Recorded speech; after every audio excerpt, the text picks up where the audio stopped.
Bismillahirrahmanirrahim. Assalamualaikum warahmatullahi wabarakatuh. Perkenalkan, nama saya Ahmad Ainur Rafiq.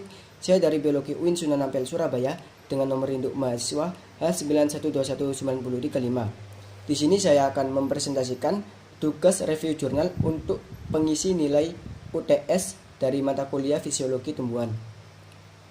Judul jurnal yang saya akan review yaitu Comparison of Physicochemical Characteristic of Starch Isolates from Sweet and Grain Sorghum. Jurnal ini ditulis oleh Abul Qasim Muhammad Ahmed sebagai penulis pertama, Sang Kuan Zhang sebagai penulis kedua, dan Qiu Kuan Yu sebagai penulis ketiga.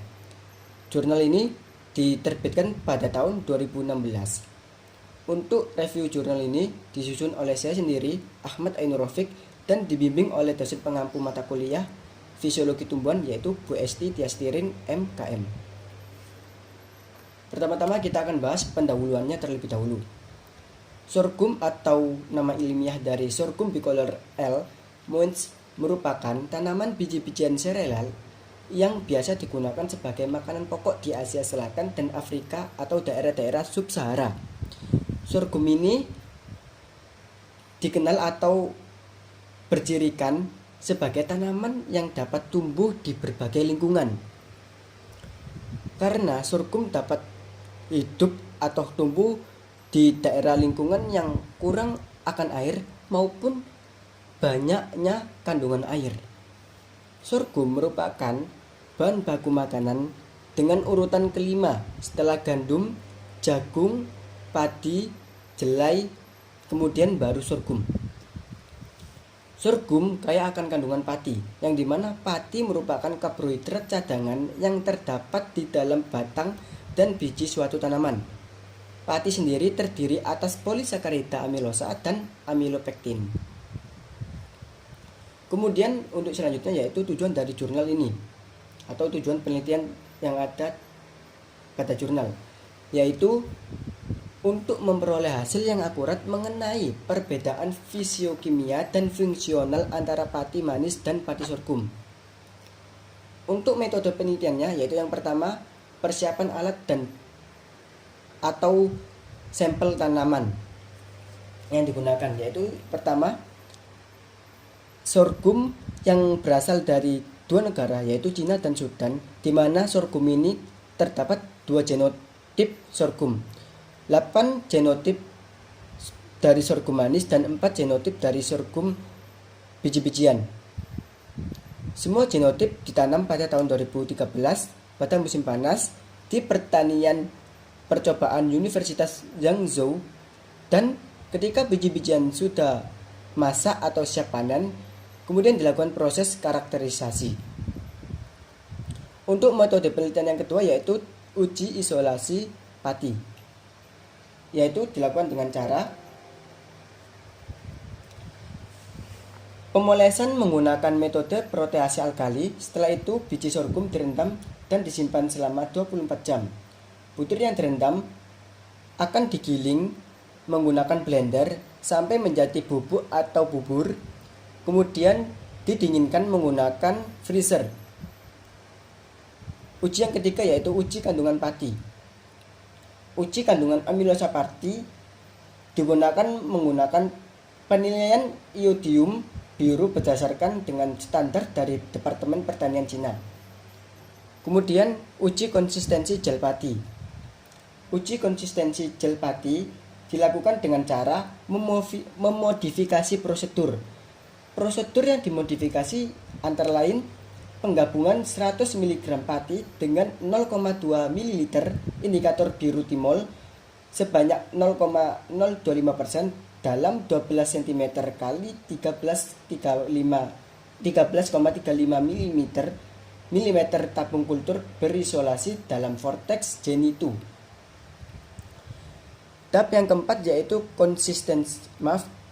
tahap yang kelima yaitu daya serap air dan daya serap kembang, yang dimana uji daya serap air dan daya serap kembang ini dilakukan dengan cara ditentukan dengan menggunakan alat kalorimeter pemindaian diferensial sampai dengan tahap analisis sampel. Kemudian penghitungannya menggunakan perangkat lunak. Uji yang keenam yaitu uji difraksi. Uji difraksi dilakukan menggunakan alat bernama difraktometer sinar X dengan radiasi tembakau kobalt. Uji yang ketujuh yaitu pengukuran NMR. Spektrum NMR diukur dengan waktu kotak 1 ms atau meter sekon, dan dilakukan penundaan relaksasi antara dua pemindaian secara berturut-turut selama 4 detik. Yang ke-8 yaitu uji sifat morfologi. Uji sifat morfologi butiran pati dilakukan perlakuan yaitu pemindaian mikrograf elektron pati yang diperoleh dengan mikroskop pemindaian. Yang ke-9 yaitu uji kromatografi peresapan, yaitu dilakukan dengan cara pati dipanaskan terlebih dahulu sampai mendidih dengan menggunakan pemanas air, lalu dicampurkan amilase hingga sampel disaring. Setelah itu dilakukan penginjeksian pada instrumen. Dan yang terakhir yaitu uji analisis statistik, yang dimana uji ini menggunakan uji ANOVA dengan alat SPSS.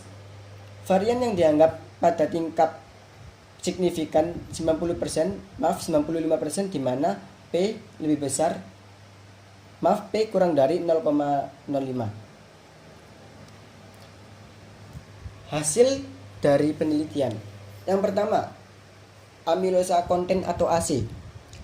Pati dari varietas biji-bijian atau sorghum biji memiliki AC tertinggi. Di antaranya yaitu antara 34% sampai 36% dibandingkan dengan varietas sorghum manis yang berkisar antara 5,39% sampai 33,50%. Kemudian untuk hasil nilai konsistensi gel atau GC, ada 3 poin penting. Yang pertama yaitu nilai konsistensi gel GC dari sorghum manis berkisar dari 8,9 mm hingga 157,67 mm di antara varietas yang diuji.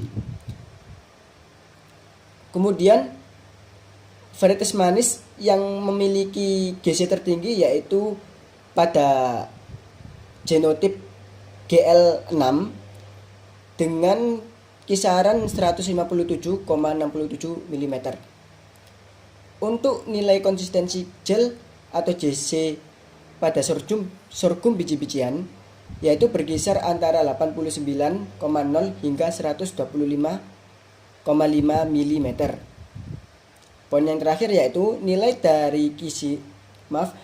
dan kisaran GC dari varietas manis umumnya lebih tinggi daripada yang berasal dari varietas biji-bijian. Seperti ini rangkuman dari poin yang pertama dan poin yang kedua ya teman-teman. Untuk yang hasil yang selanjutnya yaitu indeks kelarutan air atau WSI atau Water Solubility Index dan pembekakan atau SP atau Swilling Power. Ada 3 poin sama seperti sebelumnya, yaitu yang pertama indeks kelarutan air atau WSI untuk semua varietas berkisar antara 10 sampai 95% dan daya kembang atau SP-nya untuk semua varietas berkisar antara 3,0 hingga 20,0 gram per gram. Pati dengan WSI tertinggi terdapat pada varietas pati manis GL4 yang menunjukkan WSI mencapai 95%, sedangkan pati dengan WSI terendah 10% terdapat pada varietas biji-bijian JL1 dan WAD. Pati dengan SP tertinggi terdapat pada varietas ARG yang menunjukkan SP mencapai 20,07 G per G, sedangkan pati dengan SP terendah yaitu pada varietas JL4. Untuk sifat termal pati varietas biji-bijian lebih tinggi daripada varietas manis. Varietas GL4 menunjukkan sifat termal yang tertinggi pada suhu 81,5 derajat. Sedangkan pati dengan sifat sifat termal terendah, yaitu pada suhu 47,6 derajat Celcius terdapat pada varietas manis GL14. Kok mati nih HP saya? Oh enggak ya. Yang terakhir yaitu hasil pola kristal pati. Pati manis dan biji-bijian memiliki pola kristal tipe A. Kemudian pati dari butiran sorghum manis dan sorghum biji yaitu berbentuk bulat.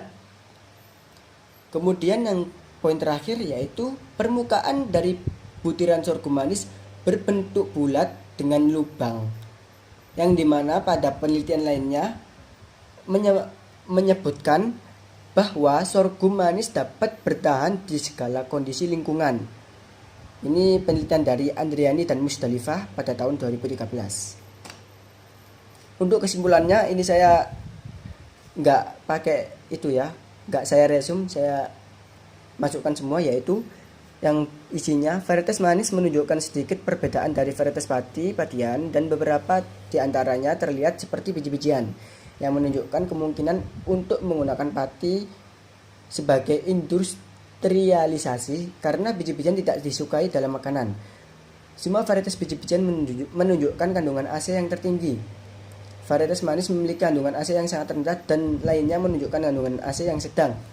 Selain itu, intisari manis dan GABA pada tanaman sorghum selain penumpukan gula yang tinggi pada batang juga dipenuhi oleh fraksi amilosa dan amilopektin yang mempengaruhi sifat fisik dan kimia pati gabahnya. Rentang luas yang ditunjukkan dalam studi saat ini untuk kandungan AC membuat sorghum tidak mengubah prosesi amilosa dan amilopektin, yang membuat lebih disukai oleh penggunaan komersial. Untuk referensi yang saya gunakan bisa kalian lihat sendiri ya, ada 2 saja.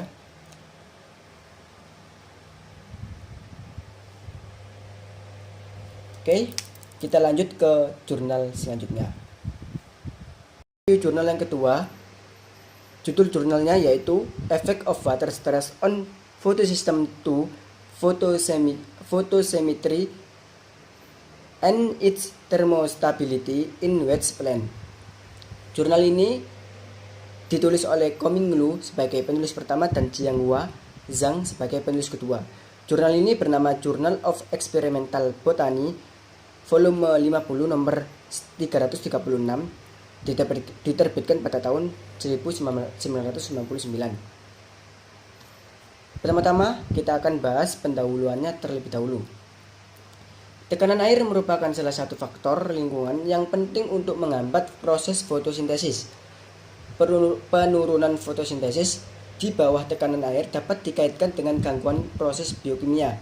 Hal tersebut telah terbukti di mana fotosistem 2 sangat sensitif terhadap tekanan air. Tekanan air tersebut dapat mengakibatkan kerusakan pada kompleks fotosistem 2.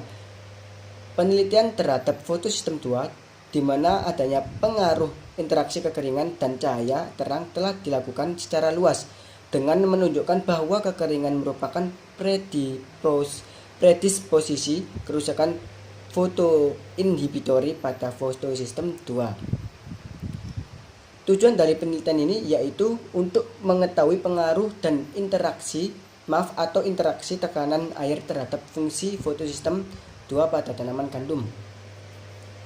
Untuk bahan dan sampelnya yaitu bibit gandum atau nama ilmiahnya yaitu Tritinum aestivum L, di mana biji gandum tersebut ditanam pada pot plastik berdiameter 14 cm dengan tinggi 13 cm dan diletakkan pada ruang pertumbuhan. Bahan tanaman pot diisi dengan tanah yang terdiri atas lempeng gabut dan pasir kasar. Dilakukan perawatan selama 4 minggu dan perawatan stres air yang dikembangkan secara bertahap dengan menahan air. Tekanan panas diaplikasikan pada cakram daun dan ditempatkan langsung di dasar lubang kecil yang lilin dengan suhu yang telah diatur di sirkulasi. Cakram daun diberi perlakuan pada suhu yang meningkat pada suhu ruangan yang gelap selama 15 menit. Untuk metode penelitiannya yaitu yang pertama, analisis pertukaran gas. Sebenarnya untuk metode penelitian yang pertama sudah dilakukan pada bahan dan sampel yang saya sebutkan tadi, namun tidak apa-apa. Anggap saja ini yang pertama ya. Analisis pertukaran gas yang pertama. Analisis pertukaran gas dilakukan dengan menggunakan sistem terbuka. Dilanjutkan dengan asimilasi yang ditentukan oleh karbon dioksida dengan konsentrasi 360 cm, kelembapan relatif 80%, dan diukur pada kondisi yang sama dengan parameter. Kemudian yang kedua yaitu pengukuran fluoresensi klorofil. Dilakukan pada suhu kamar atau suhu ruangan dengan menggunakan fluorometer portable. Fluorometer disambungkan ke pemegang penjepit daun, tingkat konsentrasi minimal dengan semua pusat. Reaksi fotosistem 2 terbuka diukur menggunakan cahaya termodulasi yang rendah supaya tidak menyebabkan fluoresensi variabel yang signifikan, dengan menggunakan parameter fluoresensi yang ditentukan pada daun pada keadaan terang dan gelap. Kemudian dibuatlah hasil perhitungan, yaitu yang pertama hasil perhitungan kuantum maksimal dari fotokimia fotosistem 2, yang kemudian koefisien Quasing fotokimia dan koefisien non fotokimia, dan yang ketiga efisiensi penangkapan eksitasi oleh pusat reaksi. Untuk hasil penelitiannya, yaitu yang pertama terjadi penurunan kandungan air relatif daun atau RVC dan potensi daun atau W. Ada 2 poin penting di sini, yaitu RVC menurun dari 92% pada tanaman yang disiram dengan baik menjadi 88,3%, dan 80% pada tanaman yang mengalami stres air sedang dan parah. Kemudian untuk poin yang kedua yaitu potensi air daun atau W menurun dari minus 0,56 pada tanaman yang disirami dengan baik menjadi min 1,12 dan 1,95 MP yang dilakukan masing-masing pada tanaman yang mengalami stres air. Tingkat CO bersih asimilasi menurut sebesar C 52% dan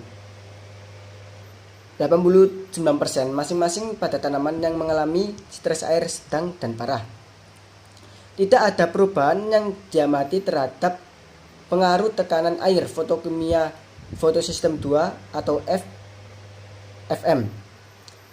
Tekanan air juga tidak berpengaruh pada proporsi pusat reaksi fotosistem 2 non produksi Kb.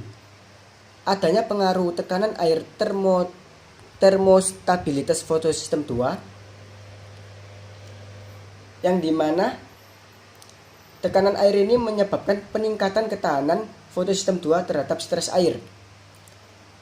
Dan yang terakhir, tekanan air menyebabkan penurunan transpirasi daun karena terjadi penutupan stomata. Untuk kesimpulan, yaitu tekanan air tidak berpengaruh terhadap fotokimia fotosistem 2, dan tekanan air dapat menyebabkan peningkatan ketahanan fotosistem 2 terhadap stres panas. Terima kasih. Maaf bila ada salah. Wassalamualaikum warahmatullahi wabarakatuh.